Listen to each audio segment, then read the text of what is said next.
Hi, everyone. My name is Andrew Regalado. On behalf of everyone working behind the scenes, I'd like to thank you for joining Country First's 2024 Liftoff Campfire. We're honored you've taken some time to join us in reflecting on the importance of good, reasonable people, regardless of where they fall on the political spectrum, coming together to make democracy healthier and work better for everyone. Here at Country First, we welcome all reasonable people of goodwill, from all parties and of none. We're creating a home for the reasonable majority, many of whom feel politically homeless. But it's important to note that the reasonable majority isn't going to agree on every policy position or fit into one political party. Instead, we're all bound by the belief that we must put our country before party and that we're Americans before anything else. The Country First movement is a national grassroots organization composed of hundreds of thousands of members and growing. Some of you here tonight may be new, and others might have been here since January 2021. Either way, we would not be here where we are today without the committed volunteers from all across the United States who are working hard to make our country a better place for everyone. As you know, earlier this week, the New Hampshire voters took to the polls in the Republican primaries. Earlier this year, MAGA officials attempted to close this primary so voters, especially undeclared and independent voters, could not participate. However, they were unsuccessful, and the Country First Coalition has been on the ground since, monitoring developments and ensuring eligible voters knew how they could participate and make their voices heard. Earlier this week, Country First also rolled out a comprehensive voter education program targeting undeclared voters to encourage them to get out to the polls. It was viewed more than 2 million times, so let's take a look at one of our message-tested short-form videos.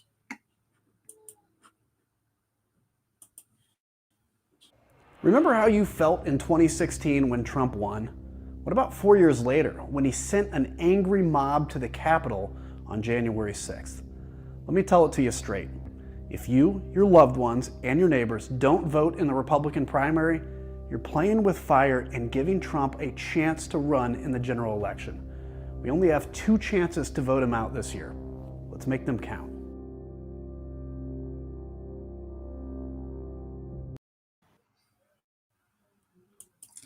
Now, please join me in welcoming the founder of the Country First movement, as well as veteran of the United States Air Force, Congress, and January 6th Committee, ladies and gentlemen, Adam Kinzinger. Hey, thanks, Andrew. Thank you to everybody. Thanks for your participation in the organization, your participation in democracy at a time when we really need you. As you all know, it's been a crazy, just even few weeks here in January, and I wish I could bring you good news and say, don't worry, it's all going to get better in the next 10 months. I think in the next 10 months, it's going to probably get a little worse, if I'm being honest. But that's okay. It's not okay, but that's where we're at. And what we need to do, I think, as people, as an organization, as just Americans, is buckle down, recognize that in a time of battle like we are in, we've got a very finite amount of time to ensure we're defending our country and defending our democracy. We can take a break after November. But the first thing I want to say on that, too, is don't put the weight of the world on your shoulders. One of the things I've seen in so many people is they carry this burden about the country, which we all should have. But in the meantime, they get discouraged and they end up kind of giving up and thinking they can't make a difference. And that's obviously what the enemies of democracy want you to do. They want you to get discouraged and give up because chaos to them is like fuels. It fuels them. And chaos to many of us gets exhausting. So we look at, for instance, New Hampshire. Iowa's Iowa, right? Like 9% of Iowa actually voted. I don't think it really says that much. New Hampshire was obviously a bit of a, from a Republican perspective, a bit of a disappointment because Nikki Haley didn't beat Donald Trump. But if all you have to do is look kind of deeper into the numbers to see that there is this kind of growing coalition that we talk about, that I speak a lot about, of, we'll call it the sane right, the few that are left, the center, and the left, to understand that sometimes we have to put a few of our differences aside in the moment to fight for the bigger cause, the bigger picture, and that's democracy. And I'll tell you, I just look in the trenches of Ukraine. I see this because I'm following that war very closely. And in the trenches, you see, for instance, somebody that was a machinist, somebody that was an artist, somebody that was an accountant, all people that voted differently, but all putting their life on the line to defend their freedom in their country. All we're being asked to do is to take an aggressive approach to focus on what's going on in this election and to ensure we defend our democracy without having to fire a shot or without being shot at, like you see in Ukraine. And that just shows me how serious and how important democracy is when you have people that are in a struggling democracy that have that threat and that now recognize the real cost and the real danger. And that's where we're at this moment. So 2024, what we've seen so far in the primaries in New Hampshire is independents went largely against Donald Trump. That's a good sign. Some Democrats that were undeclared were able to come out and vote, but it was largely independents and Republicans.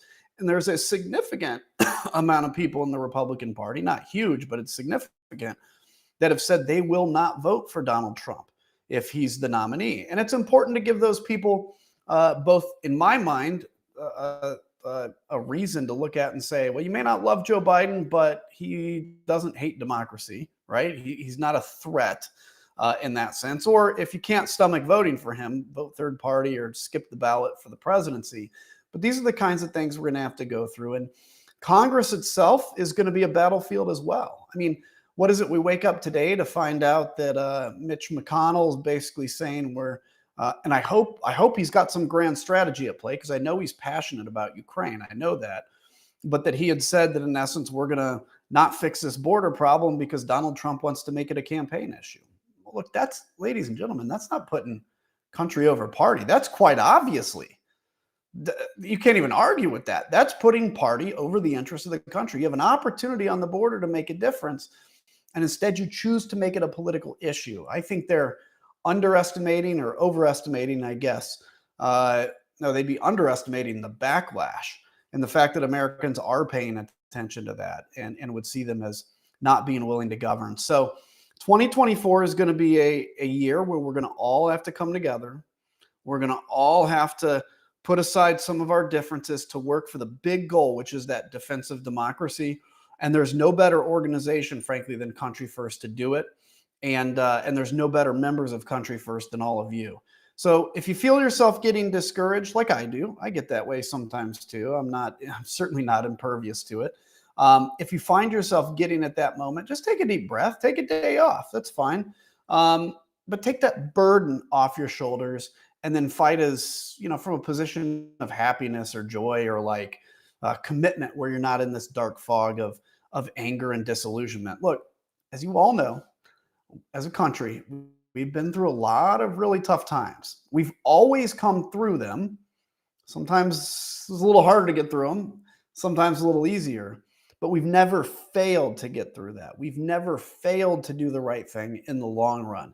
I don't think in our 250-year history that we're about to be the first people that fail to do the right thing, but that's not automatic. And it's something that, in a time of crisis, people spring up from the roots to make a change and make a difference. So 2024 is going to be tough. I'm not going to tell you how to vote. You get to figure out how you want to vote. But the organization is going to continue to ensure that we're supporting democracy-loving candidates, sane candidates. We're supporting people that aren't going to put our kids' and grandkids' future at risk. And that's why we need you to continue to be good supporters. So I appreciate it. I appreciate everybody being here, and look forward to this campfire. We appreciate your insight and inside scoop, Congressman, on everything that's happening in the 2024 race. With it being election season, one topic that's becoming more widely discussed, and you briefly mentioned it, but it's on the mind of many voters: immigration. Beyond retribution, Trump seems to be campaigning on sealing the border and halting immigration, with his diatribes often including vile, racist comments against immigrants. At the same time, there is a crisis at the border, and I think reasonable people from any political viewpoint can recognize that. A lot of people right now are saying Trump might be tough or Joe Biden might be weak in this area. But under both of them, it's been a big problem. So how do we get past this? Well, I smile as you ask that question because I would describe Trump as anything but tough. I mean, look, he talks tough. He acts like he's this big, mean, tough guy. It's like exhausting. his followers think he's tough because he's willing to say what no other president or presidential candidate has ever said. Well, there's a reason for that because we're a decent country. And because typically we've had presidents and leaders that actually like to lead a country to better solutions and not divide a country. But that's not Donald Trump, and that's not going to be his campaign. He's going to continue to divide and separate. And, and when there's talk of Texas seceding from the Union, which, by the way, the Civil War determined they can't do that. But when there's talks of that, he'll kind of tweak it on a little bit because he thinks that this crazy works for him. It did once, and that's about it. So when it comes to immigration, it's actually a pretty easy issue to solve if we could just put aside that we have to get everything we want, right? So whether you're on the right or left or whatever your position is, and if you just slightly put aside, the fact that it's a political issue. So if we all just said in a locked room, let's come up with a solution, we'd do it in about an hour, honestly. So we'll look at the border from two perspectives. So there's the humanitarian, the border actual, what we're seeing perspective. And then there's the broader issue of immigration. So look, 70% of Americans believe, and all you have to do is Google it, you'll find it, that immigration is good for this country. Now, I never thought that would even be controversial to 30% of Americans, but whatever. 70% is a pretty huge number. And all you have to do is look into those numbers. An illegal immigrant is 80% more likely to start a business. They're actually less likely to take state help, state resources. So they're less of a burden on the system, if you will. And they bring a lot of new energy. I mean, all you have to do is see people that are excited to be here. And that energy is contagious. So that's an easy issue to solve. Here's what you do. You have some version of pathway for people that are here illegally. It's not a amnesty.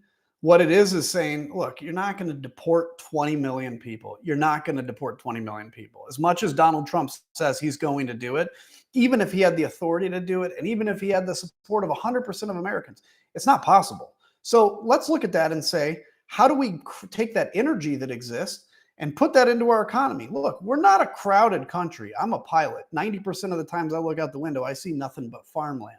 We have plenty of space, and we need that population growth and energy. So we create a version of the pathway. Now, that means that if you're here illegally, you go to the back of the line behind the people that are doing this legally, of course. You're going to pay a fine. You're going to have to learn English and pledge allegiance to the flag of the United States of America. But everybody agrees on this. Fix the worker visa system. Have a guest worker program. All of this is stuff that Americans agree on. Maybe there's a few around the edges that there's some disagreement. The other issue, though, is on the border. Now, look, I've worked the border as an Air National Guard pilot. There is a real problem. So that border issue has two separate areas. Number one are those that are just literally coming over the border illegally. Donald Trump said he was going to build a wall. He's built 50 miles of a wall, and Mexico didn't pay for it. That was a campaign line. It's going to continue to be a campaign line, and it's not a real solution. What you need is, yes, hard fencing in some area. You need technical fencing. I'll tell you how that works because I did it. People would cross the border and a sensor would go off, and it would actually, an aircraft would respond to that area, see the people, and then direct border control to them. But my big concern is we also found bodies in the desert because people would cross, the coyotes, who are these cartel members that were leading them across the border. And by the way, the cartels are making almost more money on human trafficking than they are on drugs nowadays. At the first sign of any trouble, the coyotes would leave them, and in many cases leave them to die in the desert. Not to mention the sexual assaults and rapes that happen to women, particularly as they're making that really desperate journey. So there's a way to solidify that border. Democrats seem to be coming around to the issue that there's a border problem. Joe Biden has put on the table some border changes and some money. And the Republicans have said seemingly that they're going to reject that, again, because of politics. So we can agree that there has to be border security, and then we can liberalize, small L, how we're allowing people in this country. Have a generous immigration system, because we need that as a country. We can't shut down immigration. We're not growing fast enough to do that. So you have to supplement it with immigration. So these are areas where if you take a Republican away from the MAGA base, you sit him or her in a room and you talk to somebody who's a Democrat and you put them together in a room with nobody watching and no need to perform, they're both going to actually probably come to some of the same agreements, even on border security. So that's why we can play such an important role on things like immigration, is to be able to just talk about these issues, put them out in the ether, show that Republicans and Democrats and centrists can all work together for this. And we don't have to make every single issue a political issue and every single issue a litmus test for whether you're a conservative or a liberal. I think Americans are tired of that. That's the reason that the majority of Americans now identify as independent, because they're just tired of the system. And instead of being upset about it and angry about it, I look at this as an opportunity to make a real change and make a real difference. So yeah, immigration is a huge issue. By the way, quick aside to that, we do have to change some of our asylum laws that are allowing folks that are coming here legally, when they come into the United States and declare asylum. That is a legal process that they are doing legally. The problem is by the time their hearing comes around, it's many years later, and something like 70% of these asylum declarations are actually found to be invalid or not legitimate. And so there's got to be a way to speed that up and frankly change some of the abuses that are happening. But I think we all agree on most of that. So why can't we fix it? Because the politicians are so ground into having to have every moment be an election year and every issue an election issue. And this is why we have to change that, and we can do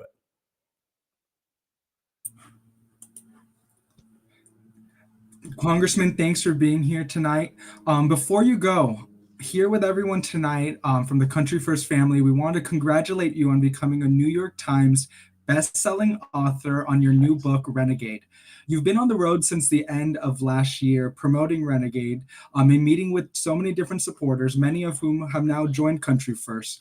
Can you tell us just what have you been hearing as you've been traveling the country, and what, can you tell us about your book for those that have not had the chance to read it yet? Yeah, look, I mean, thanks on the book. It was exciting to make the bestseller list. If you get the audiobook, I actually read it, so you can find out if I can read or not. Spoiler alert, I can. I don't know very well, but I can. And so that's been interesting. There's a little bit my story, of course, but I think I look at the book as a broad overlook of what's happened to the GOP through the eyes of somebody that lived through that moment. And I think that's the important part of the story and the reason I wanted to tell it. But my travels have been pretty cool because, there's Republicans that come to these book signings and speeches. There's independents, there's Democrats. But the thing they all share in common is a real concern for where the country is. And I'm trying to give people hope on this. Like, look, I'm not going to pretend like it's going to get easy tomorrow. Like, it's going to be tough. But like, the only thing stopping this from happening is a limit to our imagination of fixing this, because we truly are a country for, of, and by the people. Even with Donald Trump and MAGA, it's still majority rules here. So seeing people on the far left who probably would have had nothing to do with me a couple of years ago, coming up and thanking me for what I've done, I appreciate it. I don't consider what I've done anything special. I just consider what I did, unfortunately, rare. And that's why it got some attention. But yeah, it's been reinvigorating to me to see the left, right, and center of democracy-loving people actually come together and work together well. And that's actually kind of reinvigorated me for this moment to say we can make a change, because I've seen this desire and demand out there. Quickly, I'll say this. You don't, as any political scientist or sociologist will tell you, you don't see a movement happening by and large until it happened. So like, why were people surprised when Donald Trump won? Because there was a lot of consternation that I, in hindsight, can look back and see, but I didn't even see it really at the time, and many people didn't. But he kind of caught lightning in a bottle at the moment. Americans wanted to break the system. He was a system breaker, right? He did break the system almost. But I think there's that same desire, but instead of a break the system desire, there's a desire to heal the system and bring people together. Not in a mealy mouth way of like, let's paper over our differences in policy, but in a way that says, let's actually debate policy the right way. Let's have disagreements the right way. And I got to tell you that I've never felt how deep that is until recently. And and I think it's growing. And I think Americans are sick of it. And that to me is really good news, because when Americans are sick of something, they change something. And I think we're on the front end of real massive change in this country. And we have the advantage of seeing the desire out there before everybody else does.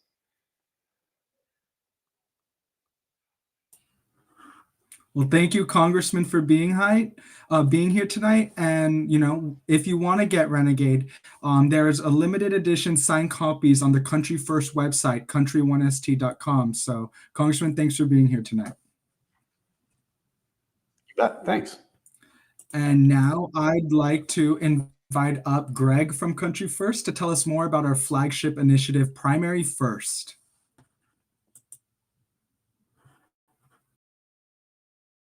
And yes, tonight we'll be discussing our flagship Primary First, which is our hallmark primary election initiative to take on and take out the most toxic partisans. This includes individuals who are still pushing the big lie that the 2020 election was stolen, that the January 6th insurrection was a peaceful protest, and peddling many other conspiracy theories that undermine our democracy.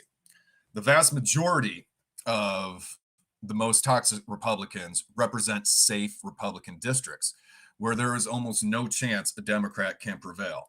So therefore, the only real opportunity to unseat them is to defeat them in their primary election. The strategy behind Primary First is to educate and to encourage Democrats, independents, and disaffected Republicans to pull a Republican ballot in their state's primary. And as many of you know, primary elections tend to have very low turnout. You heard the congressman earlier that I think it was 5% that went to the caucus in Iowa. So what does that mean? It means only a small fraction of voters can make a major impact on democracy and oust a bad actor. Now, this hallmark strategy of ours has been tested before. In 2022, Country First deployed the first of its kind strategy, and we saw great success. The strategy defeated Madison Cawthorn, if you remember him, North Carolina representative, a prominent MAGA ally, and an election denier. And by the way, when asked about his defeat, Madison Cawthorn actually gave credit to Country First. So kudos to Country First, kudos to all the Country First members, because that was a big impact on that election. This strategy also helped defend in 2022 Georgia Secretary of State Brad Raffensperger. Now, Secretary of State Raffensperger, he famously pushed back against Donald Trump on that infamous phone call for his demand to find him the necessary votes that he needed to win the election and have the results in Georgia thrown out and overturned. And also, the strategy prevented a MAGA takeover of the Michigan General Assembly in 2022, where Country First, through Primary First, won 10 out of 11 races, where MAGA loyalists were running against representatives who voted to certify Michigan's electoral results. And because they did, they had a bullseye put on their back. At Country First, we decided that those that did just the basic duty of their job at voting to uphold and certify a free and fair election should have backup against a MAGA takeover. And that was another great success. Those are just a few of the hallmark wins. The strategy has been deployed across the entire country, every region, races up and down the ballot. And we're proud to have it battleground tested and the great successes we've seen with the launch of the movement. Now, Country First is diligent. We study races all across the country. And to put this into perspective, if you think about how many members of Congress we have, how many state representatives we have, state senators, mayors, school boards, officials, etc., there are hundreds of thousands of races going on throughout the country. This is why at Country First, we must assess where we can make our biggest impact and where we can have a real chance to make a big difference as a movement. And so looking forward to 2024 with our battle-tested strategy, I'd like to tell you about some updates that we see coming down the road. One race that we're very excited about and looking towards is Colorado's Congressional District number 4. Congressional District number 4 is where Lauren Boebert is running after, by the way, abandoning her current congressional district to run in a more Republican-friendly district out of personal self-preservation. Now, Lauren, Boebert can run away from her district, run in a new district, but she can't run away from primary first. She's one of the most toxic members of Congress. She's an election denier and a January 6th sympathizer who has failed to represent her constituents and do the job. And so we believe at Country First that we can have an impact in this race. Additionally, we will be looking to make an impact in Washington's congressional district number 3, where the challenger is also an election denier, a January 6th sympathizer. The challenger is Joe Kent, and in 2022, he lost that election by 2,500 votes, making this rematch, this race between the current incumbent who defeated him in 2022 and now him the challenger again as probably one of the most competitive races in the entire country. It will come down to probably somewhere in the range of 2,500 votes again. And so with that, we have studied this race diligently in the state of play, and we believe Country First can and will have an impact on preventing, the election denier from the halls of Congress. We are very excited, not just with those races, but with other races that we have. We're very excited with the Country First membership, all they can achieve in these races and all the races we do decide to engage. And we look forward to releasing more details of everything that we believe that we can have an impact on and that we will engage in the months and weeks ahead. I will go ahead. I'll kick it over to Dave and Kayla to share more about how members of the movement can get involved with Primary First in a volunteer capacity and more. Thank you.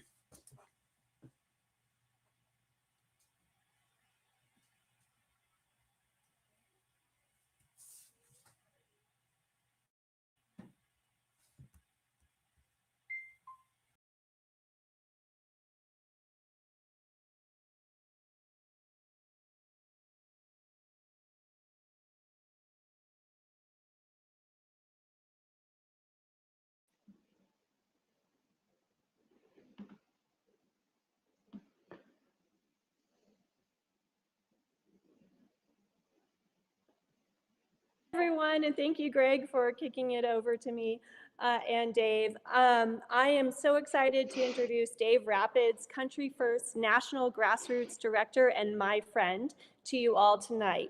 He has been busy behind the scenes creating an exciting new member engagement format, and I am thrilled to let him unveil it to you now. Dave, can you tell us more about this exciting program? Thanks, Kayla, and thanks to everyone for being here tonight.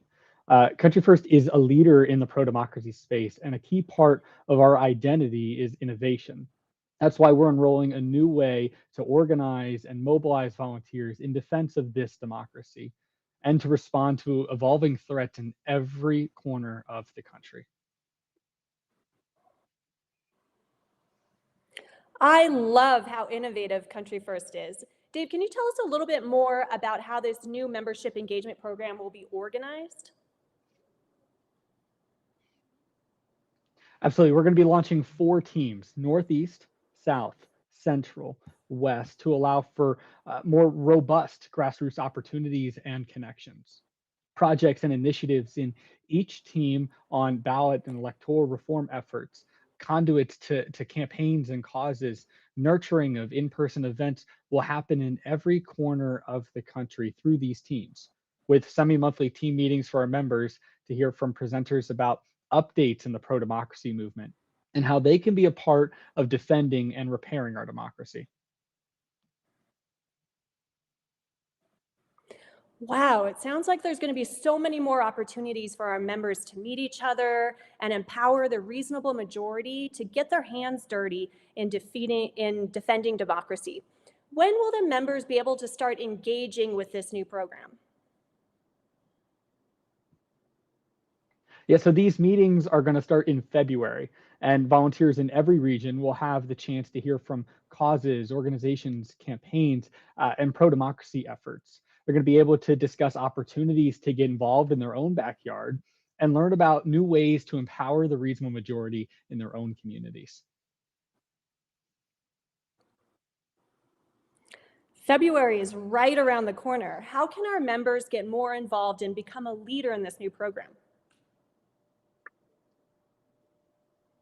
So each of our regions are led by volunteers. And if you'd like to be a part of helping to activate, empower, and equip volunteers in your own community, you can email me at dave.rapids@country1st.com to learn more about volunteering as a team lead in this new grassroots program. That sounds like such an incredible opportunity. Thank you so much, Dave, for all your hard work on this program and for telling us about this exciting new opportunity. I'm throwing it back to you now, Andrew. Thanks, Dave, Kayla, Greg. I'm so excited hearing about these 2024 programs and ways to get involved. I'm excited to be at all these regional team meetings. I know they're coming up next month. And I'm excited to hear more about Primary First. Primary election season is, amongst us, everyone. And there's a lot of opportunities to defend democracy this year. But I want to switch gears a little bit. Earlier this year, 2024, wow, we're already at the end of 1 month. But earlier this month, we released that there was a January giveaway. We love doing giveaways, but this giveaway was actually inspired by one of our most committed members and volunteers of Country First, Rachel Aaron from California. Rachel Aaron donated this painting of the United States Capitol by Leonid Afremov for this month's giveaway. Rachel Aaron purchased this painting following January 6, 2021, because of its vibrant, bright depiction of our Capitol and wanted another defender of democracy with a similar appreciation to receive it.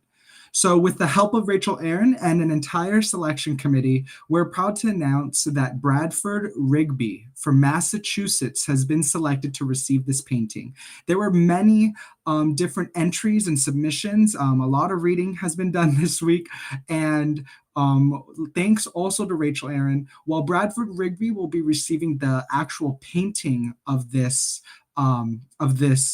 beautiful image of the Capitol, every individual who entered the contest will receive a poster of this image. So thank you, Rachel Aaron, for sponsoring this giveaway and for giving us a reason to celebrate our Capitol and reminding us that it's so important to not let the stains of January 6th be the image that comes to mind when we think of that beautiful building and what it stands for. So with that, that is the end of tonight's program, at least here in the live stream. We are now going to go into breakout rooms. In these breakout rooms, this gives everyone here that's tuning in from all across the country the opportunity to jump on camera with us and share what's on their mind. What's on your mind about 2024? How do you feel about races up and down the ballot? And what are you excited for to get involved with in these various initiatives? So we're going to go into a 5-minute intermission to allow everyone to join in. So go to country1st.com/breakout. Our breakout rooms are going to be separated by region. So you're allowed to meet people from where, generally from where you're at, who you potentially can be co-organizing with.